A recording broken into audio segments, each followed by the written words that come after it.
और 2009 में ट्रैक्टर खरीद लिया जाता है। इसके बाद 2016 तक ये कुछ भी नहीं करता, कहीं कोई कंप्लेन नहीं करता, कहीं कोई एप्लीकेशन नहीं देता, ना किसी पुलिस थाने में, ना कहीं। क्रिमिनल केस में delay in reporting the matter किस सीमा तक आपको लाभ पहुंचा रहा है? मित्रों नमस्कार।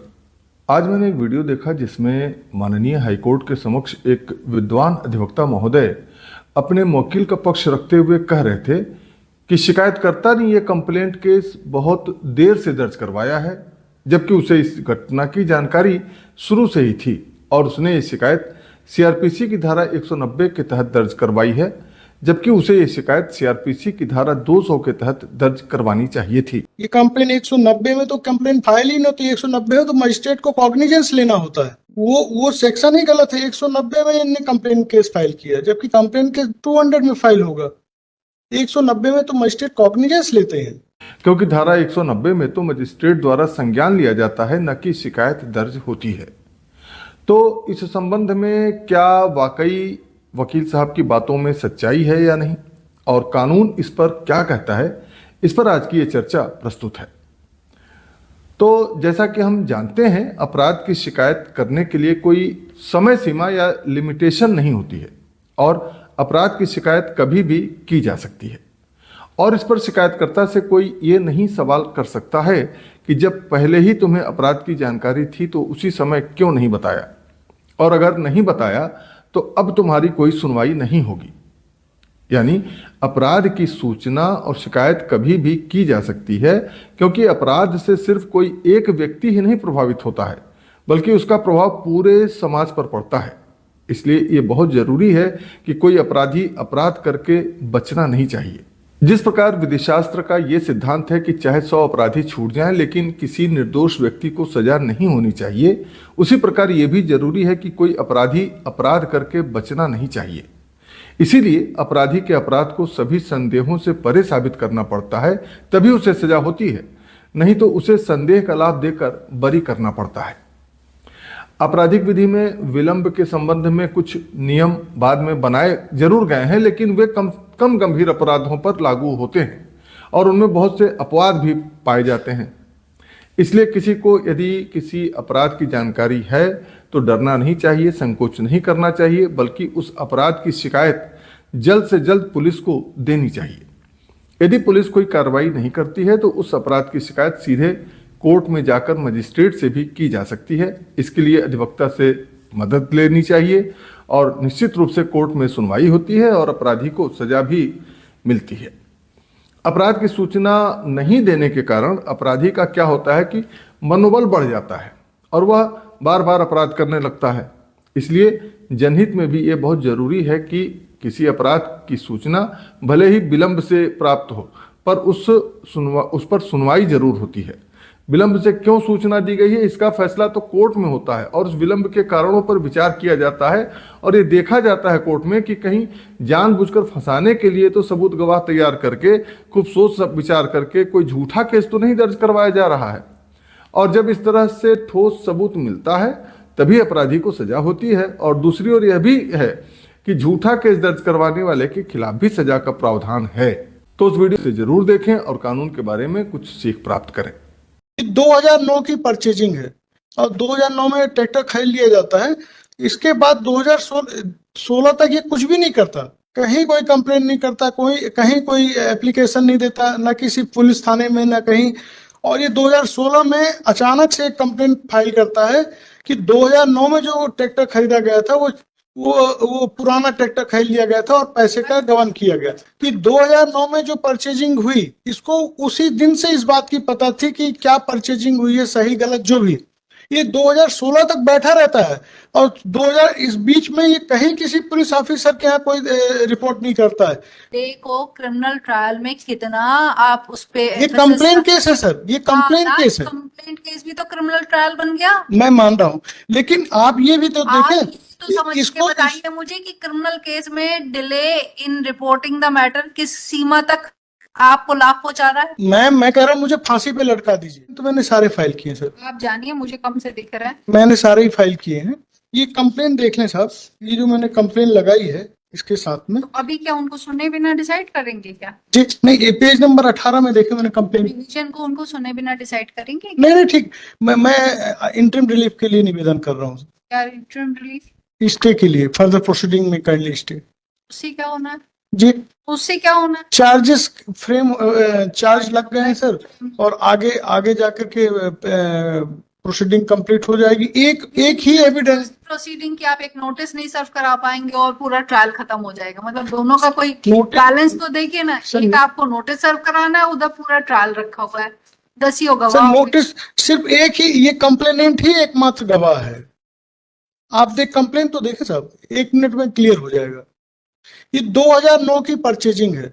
2009 में जब ये वार्ड मेंबर था और ये हम उस समय सीएमओ और अकाउंटेंट थे, तो 2009 में एक ट्रैक्टर परचेज करने का प्रस्ताव पारित होता है, जिसमें ये रिस्पॉन्ड नंबर 2 साइन करता है एज ए वार्ड मेंबर प्रस्ताव में, और 2009 में ट्रैक्टर खरीद लिया जाता है। इसके बाद 2016 तक ये कुछ भी नहीं करता, कहीं कोई कंप्लेन नहीं करता, कहीं कोई एप्लीकेशन नहीं देता, ना किसी पुलिस थाने में, ना कहीं।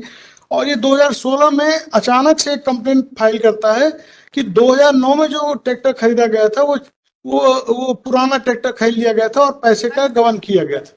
By these arguments I'll be impressed. जी मुझे सुनना है सामने वाले को। नहीं, आप सुने, मेरे को कोई तकलीफ नहीं है, मैं तो चाहता हूं कि सुने ही।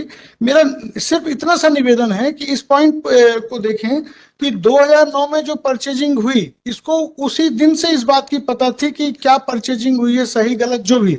ये 2016 तक बैठा रहता है, और 2000 इस बीच में ये कहीं किसी पुलिस ऑफिसर के यहाँ कोई रिपोर्ट नहीं करता है, कोई ऑडिट ऑब्जेक्शन नहीं है, कोई गवर्नमेंट की कोई रिपोर्ट नहीं है कि हमने इस पैसे का मिस एप्रोप्रिएशन किया है। और ये 2016 में अचानक कंप्लेन। केवल आप ये कहना चाहते हैं कि आपके अपराध को किसी ने समय से उसका जिक्र नहीं आया, खुलासा नहीं हुआ, तो कोई सर अपराध खुलासा डिले को क्रिमिनल ट्रायल में कितना आप उस पे ये कंप्लेन केस है सर, ये कंप्लेन केस है। कंप्लेंट केस भी तो क्रिमिनल ट्रायल बन गया। मैं मान रहा हूँ, लेकिन आप ये भी तो आप देखें, तो समझ के बताइए मुझे कि क्रिमिनल केस में delay in reporting the matter किस सीमा तक आपको लाभ पहुंचा रहा है, और किस सीमा तक मतलब वेट किया जा सकता है। आप 2009 की परचेजिंग को सोचें, 2016 में कंप्लेन, कोई डिले कोई एफआईआर नहीं है इसमें, कोई डिले का कंसेप्ट ही नहीं सर, है इन ऑफेंसेस में, खासतौर से जहां करप्शन। आई क्वाइट सी मैं मान रहा, लेकिन आप सब ये तो देखें कि इसको 2009 में ही पता था कि हमने जो भी खरीदा है गलत खरीदा है। मैंने उसे और पहले से पता था, लेकिन और ये परचेजिंग, आपकी गिल्ट इससे कम हो जाएगी क्या? मैं कह रहा हूँ मुझे फांसी पे लटका दीजिए, मैं उसकी बात नहीं कर रहा हूँ, मैं सिर्फ आपको नीचे करनी पड़ेगी। सर मैं सिर्फ एक ही निवेदन कर रहा हूँ, मेरी प्रेयर बहुत जेन्युइन है। मेरा कहना यह है, कंसेप्ट नहीं समझ रहे हैं शायद।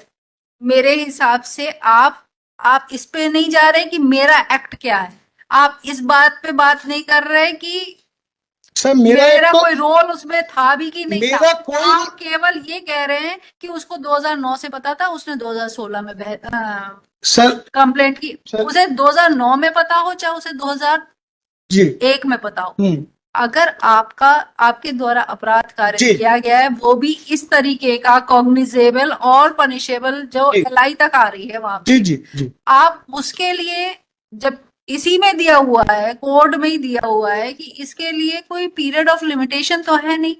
मैं मान, पता चले कि अपराध हुआ, जैसे किसी ने जैसे ही पता चलेगा, माय लॉर्ड राइटली किसी ने क्रिमिनल लॉ को मोशन में लेकर के आए, वैसे ही वो काम शुरू कर। मेरा निवेदन, आपने स्वयं ही कहा। अच्छा, मैंने कहा मैं कानून नहीं लिख रही हूँ। माय लॉर्ड, आप मतलब जिस दिन उसको पता चलेगा, फिर उसके बाद जो भी पीरियड, मैं आपको नहीं समझा सकती, मेरे लिए असंभव है। ये वो नहीं है कि हाँ सर मेरा निवेदन तो सुने कि 2009 में हम काम कर रहे थे, उसी दौरान इसको FIR करनी थी, उस दौरान ये वहाँ सदस्य था, पार्षद था। जाके आपको क्वेश करवा लेनी चाहिए थी कि वो क्वेश कराने ही तो आए, हम क्वेश कराने ही तो आए हैं आपके पास। प्रोविजन की वजह नहीं, ये तो नीचे ही आप ले आते कि भाई डिले के आधार पे FIR कंप्लेंट। सर हमने फाइल किया, उन्होंने नहीं माना, इसलिए हम आप माननीय न्यायालय के समक्ष है। तो हम तो सुनेंगे तब आप- तब तब जाने तक के लिए हमको स्टे कर दें, नहीं, रिकॉर्ड तो कर लें असंभव साहब। है, असंभव है। इसमें इसमें जो यही मैंडेटरी तो नहीं समझा पा रही हूँ, पढ़ने इसीलिए प्रोविजन पढ़ करके बताना चाहती हूँ कि डिले का क्या रीजन क्या हो सकता है। मैं पढ़ देता हूँ, आप देखिए, डिले का कोई रीजन ही नहीं है इसमें। ये अरे प्रोविजन में मैं कंप्लेन पढ़ता हूँ, कंप्लेन में भी तो बताएगा, कंप्लेन में भी तो बताएगा कि मैं 2009 से 2016 तक क्या कर रहा था। ये सेक्शन 5 लगा लेनी चाहिए थी उसको, आपका ऐसा कहना। सेक्शन 5 की बात नहीं, एक्सप्लेनेशन तो होना चाहिए, एक्सप्लेनेशन तो होना चाहिए कि 2009 से 2016 तक मैं क्या कर रहा था। ये कहाँ है, ये कहाँ, कौन कह रहा है आपसे कि एक्सप्लेनेशन देना चाहिए? कौन सा प्रोविजन कह रहा है, बताइए ना प्लीज। मैं आपसे वही जानना चाह रही हूँ कि किस प्रोविजन में उस, और अगर ऐसा प्रोविजन था तो आपको कोर्ट के सामने, नीचे कोर्ट के सामने ही देना चाहिए। सर दूसरा एक पॉइंट और है मेरा, ये 190 के अंतर्गत आवेदन पेश कर रहा है। क्या 190 cognizance of any offence, the period of limitation केवल कुछ कैटेगरीज में है, for other there is no period of limitation. अब आप कहें कि एक्सप्लेनेशन देना चाहिए था, वो तो इस प्रोविजन में नहीं दिया हुआ। आपको जिस प्रोविजन में मिल रहा था वो आप नीचे मूव कर सकते थे। सर मेरा एक जजमेंट है, अपने हाईकोर्ट का ही है, जस्टिस राजमोहन सिंह साहब का। उन्होंने ये इस जजमेंट में ये होल्ड किया गया है कि कंप्लेन केस फाइल करने के पहले पुलिस किस धारा का, किसी भी धारा का, नहीं हाँ, मटीरियल है, किसी भी धारा ही तो मटीरियल है। ये पढ़ देता हूं मैं, आप कहें तो इसमें मैंडेटरी प्रोविजन है 154(3) और 156(3) का। इनको पुलिस अथॉरिटी के सामने एफआईआर करनी होगी, थाने में करनी होगी।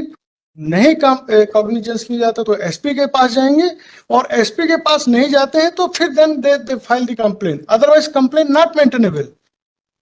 ये जजमेंट है पहले। सेक्शन 200 को हटाना पड़ेगा। नहीं 200 आप देखें ना, various judgement of this high court and supreme court से आपको सबसे पहले पुलिस के पास ही जाना पड़ेगा। पैरा पढ़ रहे, मैं भी वही पैरा 4 आल्सो। ये क्या था, ये थोड़ी था कुछ जी, ये कोई ऑब्जर्वेशन थोड़ी है, ये तो लर्नेड काउंसिल का आर्गुमेंट था। हाँ आर्गुमेंट था, ऑब्जर्वेशन फाइंडिंग नहीं थी।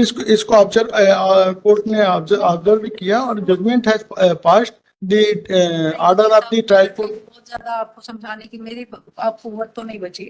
कंप्लेन को ही देख ले साहब, ये कंप्लेन 190 में तो कंप्लेन फाइल ही नहीं होती, 190 में तो मजिस्ट्रेट को कॉग्निजेंस लेना होता है। ये जो मैंने पेज 18 है, पेज फाइल किया है, इसमें इनकी कंप्लेन है, वो सेक्शन ही गलत है। 190 में इन्होंने कंप्लेन केस फाइल किया, जबकि कंप्लेन केस 200 में फाइल होगा। 190 में तो मजिस्ट्रेट कॉग्निजेंस लेते हैं, और कोई डॉक्यूमेंट संलग्न नहीं किया है। या तो आप पहली बार मेरी कोर्ट में आए हैं, या आप सोच रहे हैं कि मैं पहली बार बेंच पे बैठी हूँ। मैडम शायद ऐसे स्टे नहीं हो सकता तो रिकॉर्ड कॉल कर लें। ऐसे नहीं स्टे हो सकता, ना ही रिकॉर्ड कॉल हो सकता है, दोनों ही चीजें नहीं हो सकती। सब फिर पहले रिकॉर्ड नोटिस तो हम कर देते हैं, फिर वही बात आएगी कि रिकॉर्ड नहीं है। रिकॉर्ड चाहिए भी नहीं हमें, आप ही को सारा रिकॉर्ड रिवीजन में फाइल हमने तो फाइल कर दिया है, बस हमने जो किया बहस करनी है, जो आपने फाइल किया है उसी पे हमें बहस सुननी है, उसी पे हमें ऑर्डर करना है। ठीक, आप जितना फाइल करेंगे बस उतना ही देखेंगे, उसके बियॉन्ड हम कुछ नहीं देखेंगे। ठीक, on payment of PF within returnable within 3 weeks।